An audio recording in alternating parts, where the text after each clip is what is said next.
Bonjour à vous qui êtes réunis ici dans la crypte de l'Oratoire Saint-Joseph et à vous qui vous unissez à nous par le truchement de la télévision Sel et Lumière. Nous sommes rassemblés au nom du Père et du Fils et du Saint-Esprit. La grâce de Jésus notre Seigneur, l'amour de Dieu le Père et la communion de l'Esprit Saint soient toujours avec vous. La messe est offerte aujourd'hui pour la succession de Madame Colombe Caron. Dieu désire des hommes et des femmes qui croient en lui, qui espèrent en sa miséricorde, qui n'ont pas peur de s'approcher de lui et de lui dire leurs besoins, leurs défaillances. Au début de notre Eucharistie, reconnaissons notre besoin que nous avons de la miséricorde du Seigneur, de son pardon.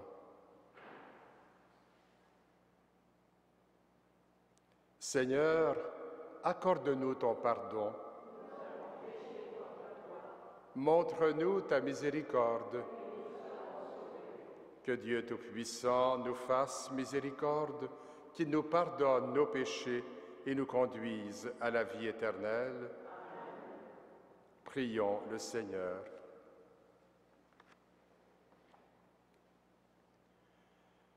Dieu qui renouvelle ce monde au moyen de tes sacrements, fais que ton Église progresse par ses biens du ciel et ne manque jamais de tes secours ici-bas.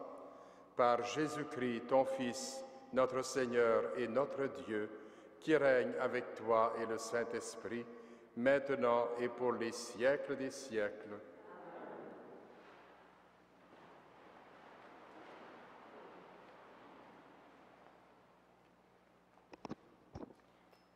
Lecture du livre d'Isaïe.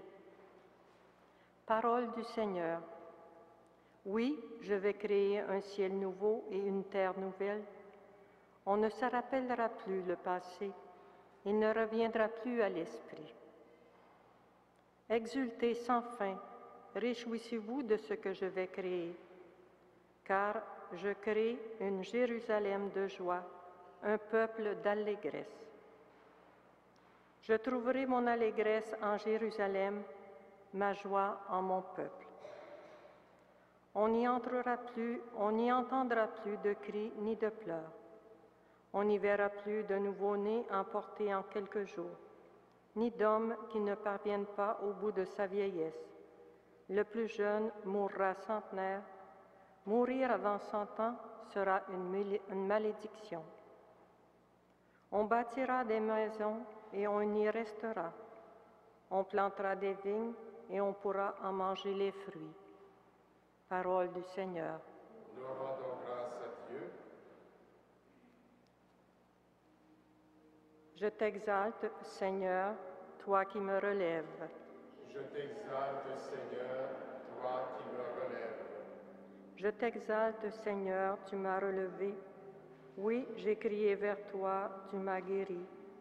Seigneur, tu m'as fait remonter de l'abîme et revivre quand je descendais à la fosse. Fêtez le Seigneur, vous, ses fidèles.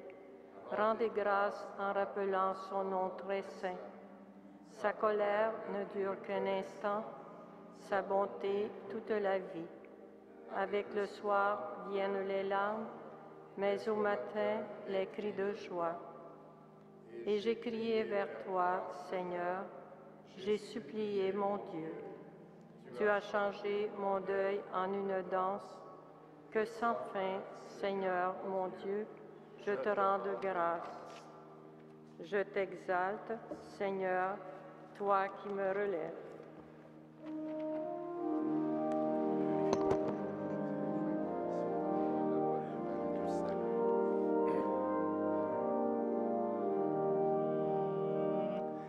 Ta parole, Seigneur, est vérité, et ta loi délivrance. Cherchez le bien, non le mal, afin de vivre, et que le Seigneur soit avec vous. Ta parole, Seigneur, et ta loi délivrance.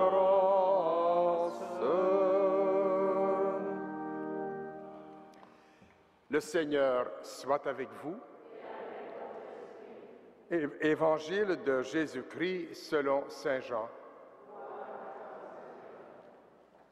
Jésus, après avoir passé 2 jours chez les Samaritains, partit pour la Galilée. Lui-même avait attesté qu'un prophète n'est pas honoré dans son propre pays. Il arriva donc en Galilée. Les Galiléens lui firent bon accueil, car ils avaient vu tout ce qu'il avait fait à Jérusalem pendant la fête de la Pâque, puisqu'ils étaient allés eux aussi à cette fête. Ainsi donc, Jésus revint à Cana en Galilée, où il avait changé l'eau en vin. Or, il y avait un fonctionnaire royal dont le fils était malade à Capharnaüm. Ayant appris que Jésus arrivait de Judée en Galilée, il alla le trouver. Il lui demandait de descendre à Capharnaüm pour guérir son fils qui était mourant. Jésus lui dit, « Vous ne pourrez donc pas croire, à moins d'avoir vu des signes et des prodiges. » Le fonctionnaire royal lui dit, « Seigneur, descends, avant que mon enfant ne meure. » Jésus lui répond, « Va, ton fils est vivant. » L'homme crut à la parole que Jésus lui avait dite et il partit. Pendant qu'il descendait, ses serviteurs arrivèrent à sa rencontre et lui dirent que son enfant était vivant. Il voulut savoir à quelle heure il s'était trouvé mieux. Ils lui dirent, « C'est hier, au début de l'après-midi, que la fièvre l'a quitté. » Le père se rendit compte que c'était justement l'heure où Jésus lui avait dit, « Ton fils est vivant. » Alors il crut avec tous les gens de sa maison. Tel est le second signe que Jésus accomplit lorsqu'il revint de Judée en Galilée. Acclamons la parole de Dieu. Louange à toi, Seigneur Jésus.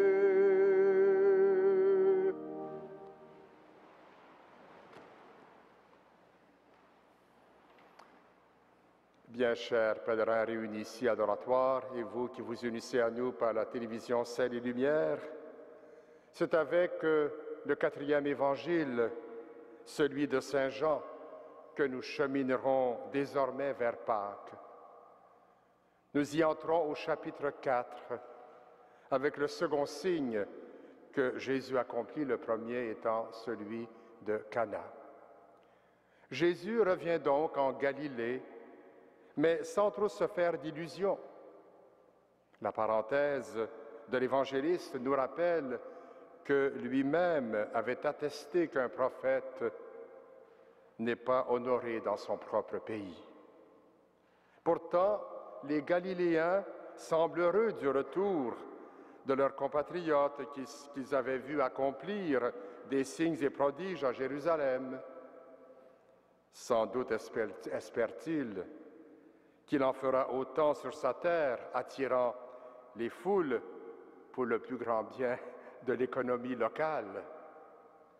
Ainsi donc, Jésus arrive à Cana. Un fonctionnaire royal l'y attend pour lui demander de descendre à Capharnaüm où son fils se meurt. La première réponse de Jésus résonne comme un refus. Tout comme les hommes de Galilée, ce fonctionnaire royal ne semble voir en lui qu'un faiseur de prodiges. La plainte de Jésus est cependant exprimée sous forme interrogative. Aussi le Père éploré insiste-t-il afin de convaincre Jésus de se rendre au chevet de son enfant. La réponse de Jésus a de quoi surprendre. Il donne abruptement congé à cet homme, lui annonçant que son fils est vivant.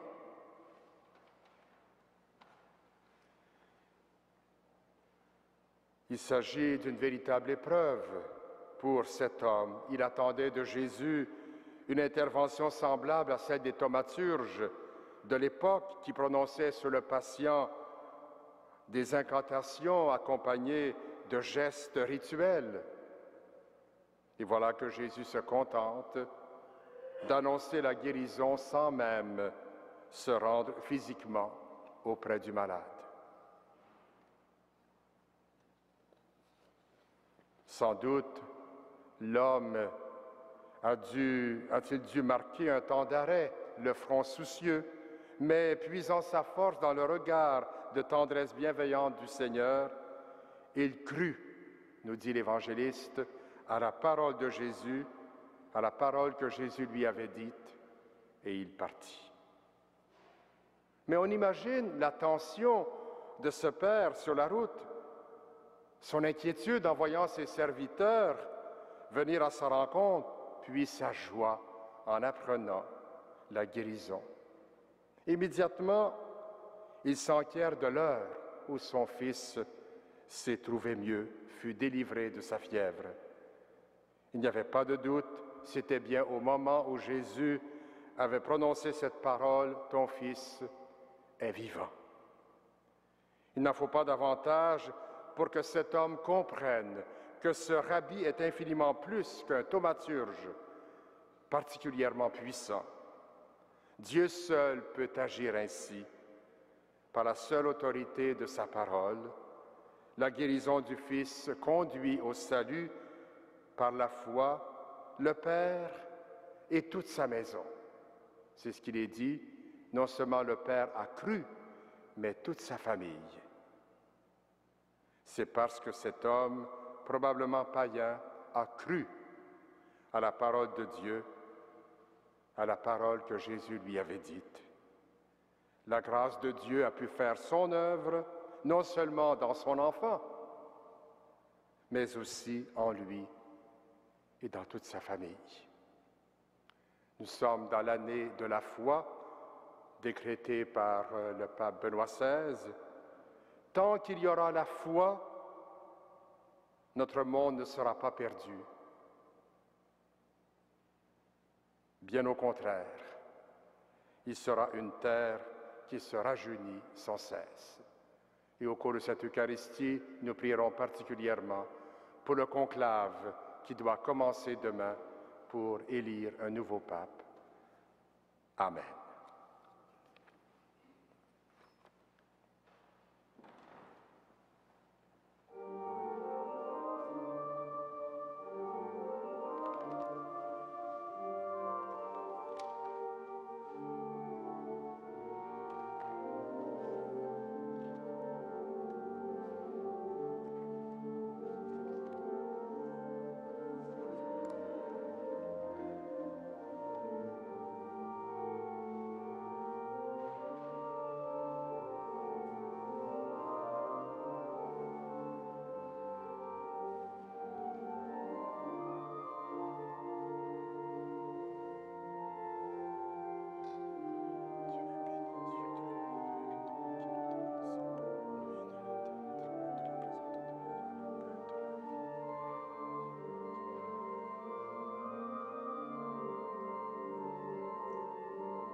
Prions ensemble au moment d'offrir le sacrifice de toute l'Église.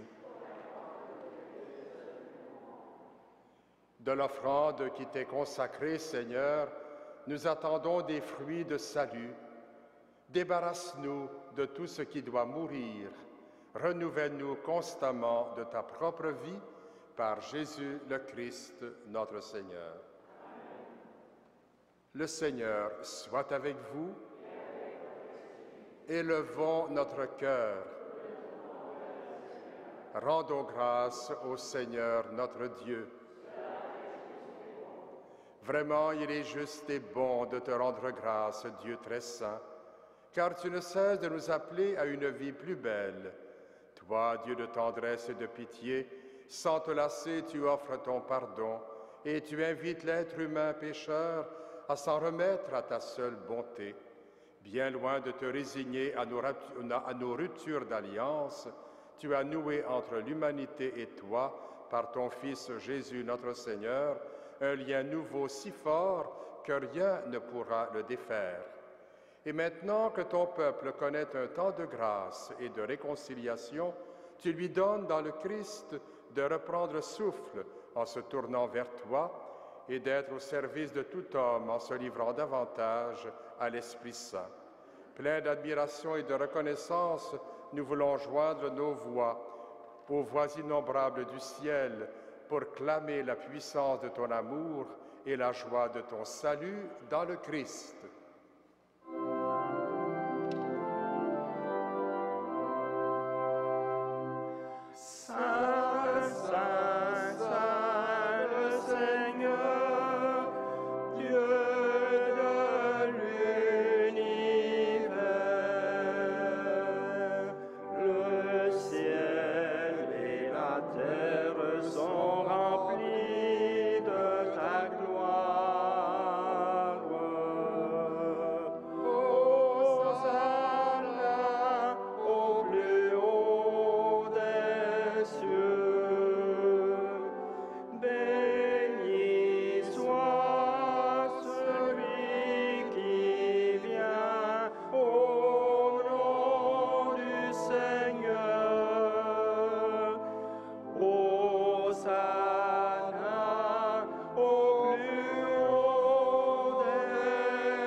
Toi qui fais depuis les origines ce qui est bon pour l'être humain, afin de le rendre saint comme toi-même es saint, regarde ton peuple ici rassemblé et mets à l'œuvre la puissance de ton esprit, que ces offrandes deviennent pour nous le corps et le sang de ton Fils bien-aimé, Jésus le Christ, en qui nous sommes tes fils et tes filles. Nous qui étions perdus, incapables de nous rapprocher de toi, tu nous as aimés du plus grand amour. Ton Fils, le seul juste, s'est livré entre nos mains et fut cloué sur une croix. Mais avant que ses bras étendus dessinent entre ciel et terre le signe indélébile de ton alliance, il voulut célébrer la Pâque au milieu de ses disciples. Comme il était à table, il prit le pain. Il prononça la bénédiction pour te rendre grâce, puis il le rompit et le donna aux siens en leur disant « Prenez et mangez-en tous. Ceci est mon corps, livré pour vous. »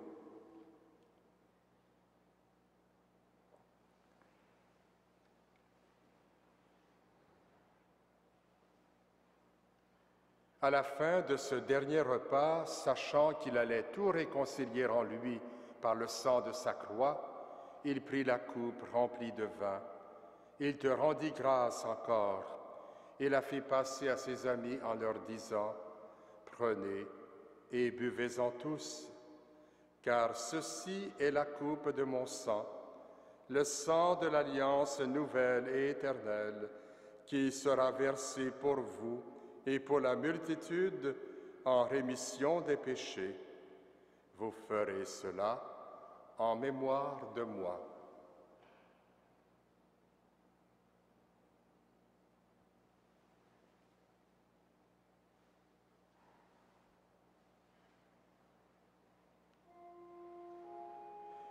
Il est grand le mystère de la foi. Nous proclamons ta mort, Seigneur Jésus. Nous célébrons ta résurrection.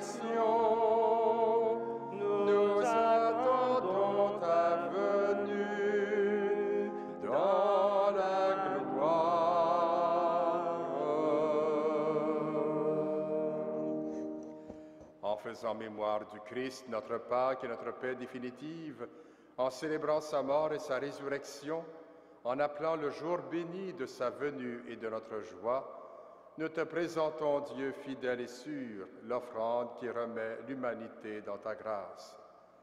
Regarde avec amour, Père très bon, ceux et celles que tu attires vers toi, leur donnant de communier à l'unique sacrifice du Christ, qu'il et qu'elles deviennent ensemble par la force de l'Esprit le corps de ton Fils ressuscité, en qui sont abolies toutes les divisions.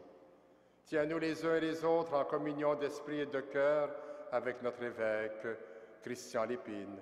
Aide-nous tous à préparer la venue de ton règne, jusqu'à l'heure où nous serons devant toi, saints parmi les saints du ciel, aux côtés de la Vierge Marie, de Saint Joseph son époux, des apôtres, de Saint André Bessette, avec nos sœurs et frères qui sont morts et que nous confions à ta miséricorde.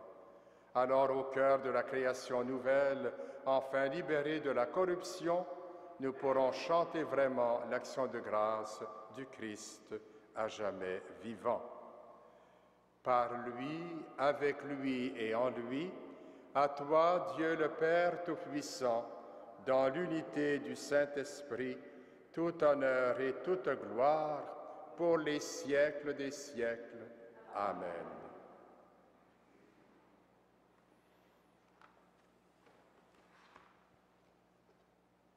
Dans la foi et la confiance, osons dire, Notre Père, qui es aux cieux, que ton nom soit sanctifié, que ton règne vienne, que ta volonté soit faite sur la terre comme au ciel.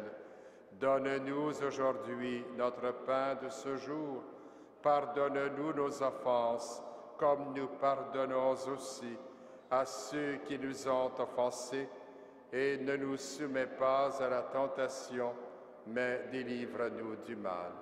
Délivre-nous de tout mal, Seigneur, et donne la paix à notre temps. Par ta miséricorde, libère-nous du péché. Rassure-nous devant les épreuves en cette vie, où nous espérons le bonheur que tu promets et l'avènement de Jésus-Christ, notre Sauveur. Car c'est à toi qu'appartiennent le règne, la puissance et la gloire, pour les siècles des siècles. Seigneur Jésus-Christ, tu as dit à tes apôtres, « Je vous laisse la paix, je vous donne ma paix. » Ne regarde pas nos péchés, mais la foi de ton Église.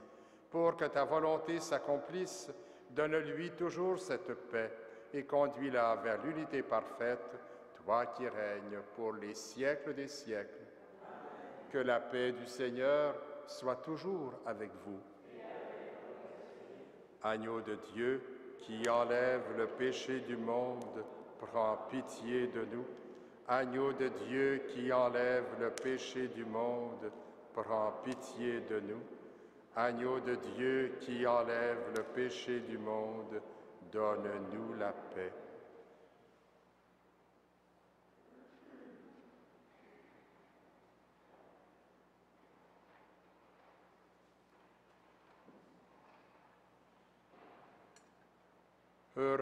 Heureux les invités au repas du Seigneur. Voici l'agneau de Dieu qui enlève le péché du monde. Seigneur, je ne suis pas digne de te recevoir, mais dis seulement une parole et je serai guéri. Que le corps et le sang du Christ nous gardent pour la vie éternelle.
Parole du Seigneur, je mettrai en vous mon esprit, alors vous suivrez mes lois, vous observerez mes commandements et vous y serez fidèles.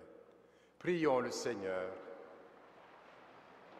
Que cette communion, Seigneur, répare nos forces et nous fasse revivre, qu'elle nous sanctifie et nous conduise aux biens éternels par Jésus le Christ, notre Seigneur. Le Seigneur soit avec vous. Que Dieu Tout-Puissant vous bénisse, le Père, le Fils et le Saint-Esprit. Que la parole de Dieu et le pain de vie partagé soutiennent votre foi et votre espérance. Allez dans la paix et la joie du Christ. Bonne journée sous la protection de Saint Joseph et de Saint Frère André.